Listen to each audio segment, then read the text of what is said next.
Grabe, di ba? Ang ganda. Sweetheart. Sweetheart.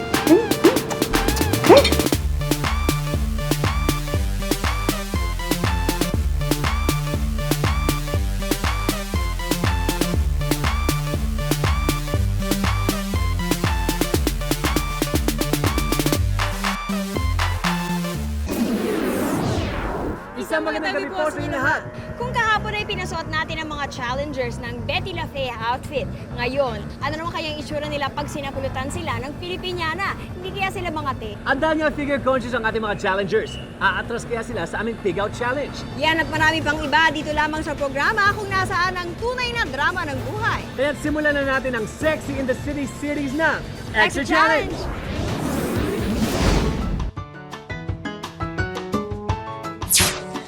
Sa Bargo, agad dumiretso si Asia. Hi, my name is Victoria, and I just want to know if any one of you would like to have a date with me tomorrow. I'm seeing from somewhere. Huh? There's no catch. There's gonna be free meals. Ililibre na kita. Sige na! Sige na! My name is Victoria. Come on! Sige na! No, that's my name. What time do you want? Tomorrow, dinner time. Can I get your number, your name, and then your ID? No, I'm serious. I'm so I don't serious. have one.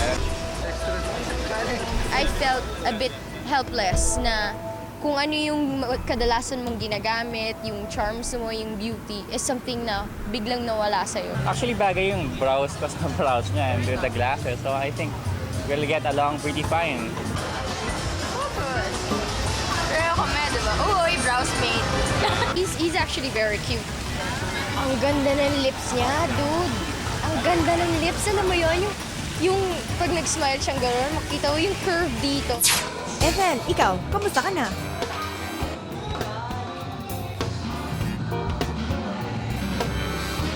Uy, may naispatan na si Buba na pwedeng makadate.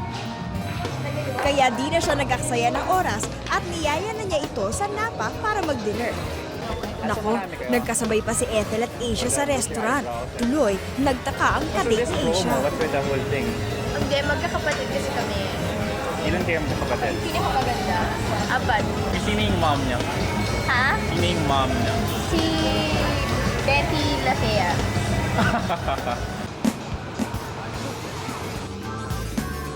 Malaking favor to. Okay lang, baka magkita tayo ulit tomorrow, 3 p.m. Hindi ko sure kasi office na sa office ako. Nako Ethel, hindi siya makakasipot sa date niyo. Mabuti pa, maghanap ka na lang ng iba. Ay, ang gwapo niyo naman. Hi. Pwede mo pakilala? Ha? Eric? Hi, Eric. Busy ka ba? Hindi masyado. Pwedeng maka-dinner? Mukhang nagpapa-hard to get Sige pat si na, huwag ka na lalaki. mahiya. Pero kaya mo yan, Ethel. Hindi ako sanay kasi dati pagka tinitingnan ako yung parang ang sexy naman, gano'n. Kasi ngayon, kasi nga ang tsaka ng kilay ko. May ano ka dyan? Ay.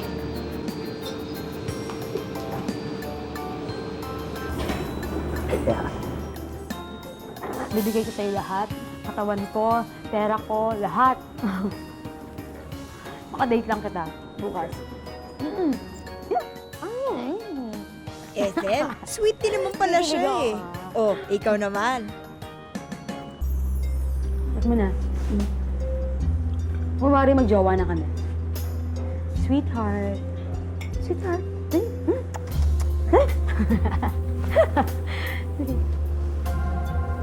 Wow naman. Sarap. Ibang klase talaga ang sex appeal ng ating mga sexy in the city. Eh, sisipot ba naman yung mga yan bukas? Sabi niya, 90% sure pa lang siya kasi he has work. Nararamdaman ko. Sisipot yan. Sino mawawalan? Diba? Eh di ako. At dahil nakakuha ng date sina Ethel at Asia, nag-10 points silang dalawa. Ayan, thank you Bukas ha. O Ethel, tama na yan. Magkikita pa naman kayo bukas eh. Natanggal yung big ko. Sa wakas, natapos na ang unang araw ng challenge at mukhang excited na silang makapagpahinga. Girls, welcome to Linden Suites. Dito kayo matutulog for the night. Yes. Here, that's your key. Sabay-sabay tayo aakyat. Anong room number? 2203. Let's go. Merong mga damit na naghihintay. Bahala na kayo mag-decide kung ano yung susukin ninyo. Hanapin nyo! Hindi niya ano. Ay!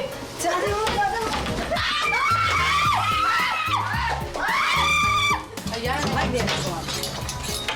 My God. Red-reda. Okay. Meron na kayong mga outfit. Ano to ba? Bihis. Naka-jackpot si Ethel sa pantulog. Patingin nga. Oh. Huwag na ang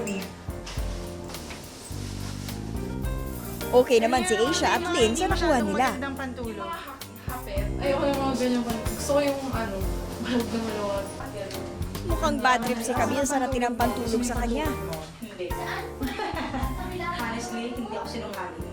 Hindi ko siya type. ka sa maganda. Okay lang, it's better than nothing. Well, maganda na rin yan actually kasi tuwad ako matuwa. Pasensyahan kami, masishock sila. Ewan na lang. Aba, at home na agad ang apat at mukhang lubat na sila. Yes! I'm sleepy na. Ano feeling? Naka-freshen up na. Hindi pa. Hindi pa nakapag-freshen up. Freshen down pa lang. Bago sila matulog, pinagsama-sama muna namin ang mga girls para sa isang bonding session. Mukhang sumakit ang mga katawan ng ating mga challengers. Ako ng paa ko, binti ko. Ako, naka-high heel kasi ako. Sakit ng Ako lang. Masakit ang likod ko, sakit ng balakang ko, sakit ng bibig ko. Mag-shower mamaya, mag-ano. Ang sakit ng buhok. I'll have a bath. Alamin natin ang first impression nila sa isa't isa. Kay Camille muna. Mataray. Tingin ko to ano, maldita. Maldita, aray. Maldita yan! Maldita yan! Bakit? Tama na kayo sa akin. Yung nilay niya, masyadong Mataas. Mataray. Si Asia, Talkative! Sabi ko, my God! Siguro pag ito katabi ko, hindi ako makakatuwa. Tahimik ako ah. Thank you! Ako naman tingin ko dito, mareklamo. Yung parang, ano ba yan? Parang gano'n-gano'n. Tingin ko sa kanya, yung parang, iyaw kadiri, parang gano'n. Sosyalera na. Oo. Yung pala hindi. Yung pala hindi. Unang Yung expression. pala, no? Jolux pa. Balahura. Ay, Joke lang. Balahura. Ay, hindi ako balahura ah. Joke lang. eh kay Lynn naman. Ano? Yung totoo? Ako ano? Feeling. Ewan ko. Basta yun siya, may matangkad siya eh. Namin eh. Parang, kaya ko kayo, my God. Let's see, mataas ako. Kaya ang kilay ko, first day. Si Kaylin, okay naman eh. Nung nagkita kami, walang ano. Totoo? Easy going siyang tao. So, pero ano, Nagkasunod. parang... Tsaka nagkita na kami before. Yung parang ano? Parang ano, model-modela na. Ay, Diyos Oo, ko. di ba? Ganun Parang, ba? ito kasi nakaganon siya. Sabi ko, Eh kay Ethel naman. Parang ano, tingin ko rin sa kanya, parang masungit. Parang ano, parang... and then, Kasi di ba pag sa TV, Kilay, napapanood kilay. ko siya na ano, na nagpapatawa. Parang pag sa personal, ano siya, parang maldita, parang hindi namamansin. Pero mabait siya. Ikaw, Hindi, okay lang. Kasi nung first meeting, ang kulit-kulit niya eh, may pabuhok-buhok pa. So yun, makulit. Which is good. Kasi parang makulit din siya, so makulit din ako. So makulit din kami lahat. Bakit nga? Bakit kayo naging close? Bakit? because we're crazy, promise. Yes! Wala na, para-pares ng takbo na isip namin. Oo. Wala na may For now, as Kaya, of now, I mean- ganun. Ako yung pinakamaganda sa inyo lahat. Pero hindi ko Isang araw pa lang, feeling close na ang apat. Tapos na ang isang araw. Panibagong hamon na naman ang haharapin ng apat bukas. Pero ngayon, patutulugin muna namin ang mga sexy in the city. Okay.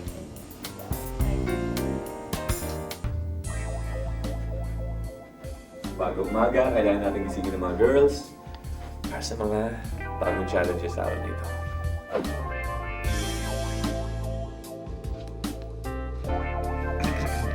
Si Ethel at Camille muna ang ginising ko.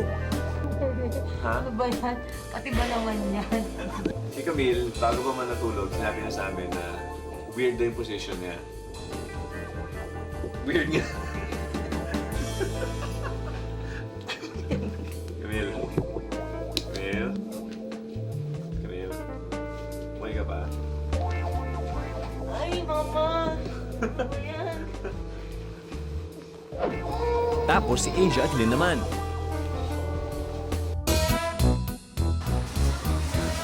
Dahil inaasahan namin gutom na ang mga challengers. Para sa breakfast challenge, hinandaan namin sila ng magandang almusal. Lahat sila ay may tig 10 itlog, tig 10 hotdog, tig 10 hotcake, tig 10 bacon strips, tig 2 pandesal, at tig 1 pitsil ng chocolate milk. Sige naman. Last Sige. Okay, so hinga muna. Hinga, dasal yung mga kailangan magdasal. 10 minutes, girls. Good luck. Go! Nako, good luck sa mga diet nilang apat.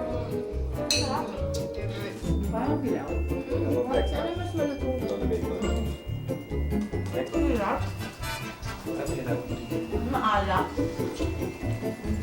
Ano ba ang gusto? Grabe. Nakakaluya. Pwede ba sa pa yung paa? Sige lang, kung saan ka comfortable, kung mas Gusto ko nang gumanto eh. Yan, kung mas mabilis bumaba yung pagkain, huwag nakasampay yung paa. May kanya-kanyang strategy. Tubig. Si Ethel, nakukuha pa rin magpatawa. Gusto ako pero hindi naman dito karami. Eh, ganun namin kayo kamahalan. Dami namin linugo para sa inyo. Mahal itlog eh. Hindi ka? Hindi ako pala kayo ng itlog. Okay lang. Okay. Okay, time's up! Hands up. Hands up. Si Lynn takbo agad sa banyo. Eh, sama siya sa akin? Mabaho. Umiikot na naman yata ang sikmura ni Camille. Umiikot yung dyan ko. Yung usap yun. Sa bigla rin, ano? Oh. Are you gonna go now? Can I bar? Or tatay ka? Sige. Kasi ano? Gusto ko mag-CR. Kasi may tao pa sa banyo. Ang taga? Oy Lynn, okay ka pa ba dyan? Relax.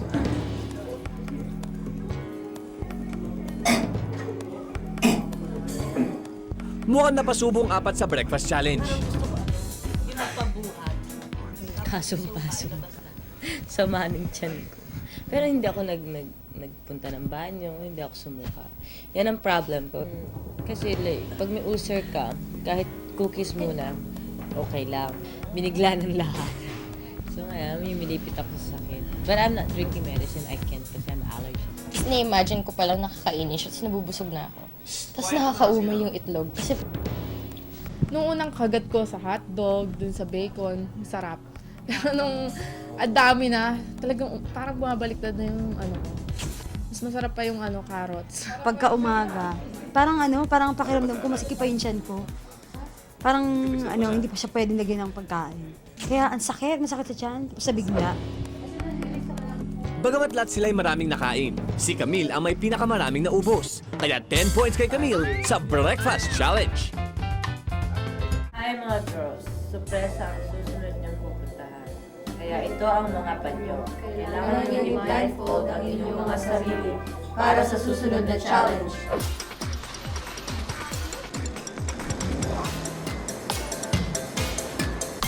Okay, oras na para mag-blindfold. Suot nila ang kanilang pantulog sa Shangri-La Mall namin dinala ang ating mga sexy girls in the city. Dito ko na rin sila tatagpuin.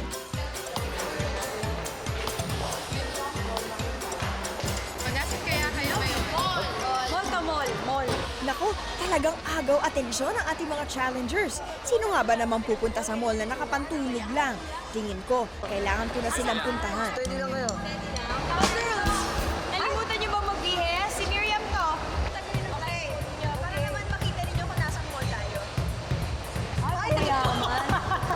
Oh my God. Oh my God! Woo! Pang mayaman na mall. Okay lang yan mga girls, carry lang.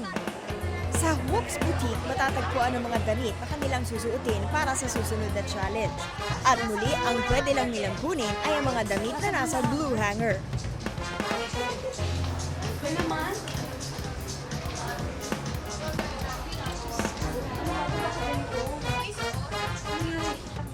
O diba, Filipiniana ang susunod nilang outfit.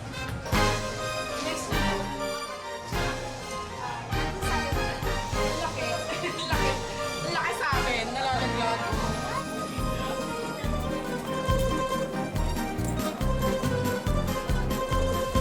They're at least feeling well kasi Imelda Marcos. Well, at least naging Filipiniana ako even for a while, di ba? Naku, ang gaganda ng mga damit ninyo. Tamang-tama yan para sa susunod nating location. Tama-tama talaga. Kung saan naghihintay ang susunod ninyong challenge. Sa Kamayan Mega Mall, naghihintay ang susunod naming challenge. Awitan kita challenge. Ngayon, nakapagpinyana na kayo.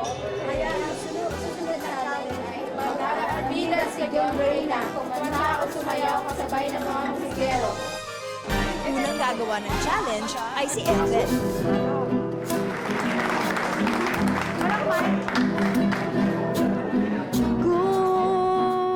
Aba, naka 100 pesos na tip si Ethel. Si Asia naman, sa table ng mga foreigners nagpunta at aaliwi naman daw niya ang mga ito sa pamamagitan ng pagsasayaw.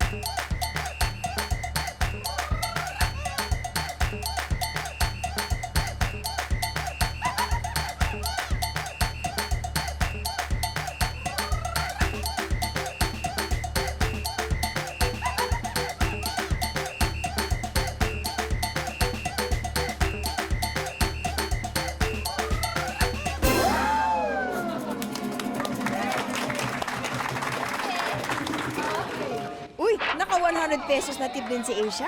Mukhang di pa tatalo ah.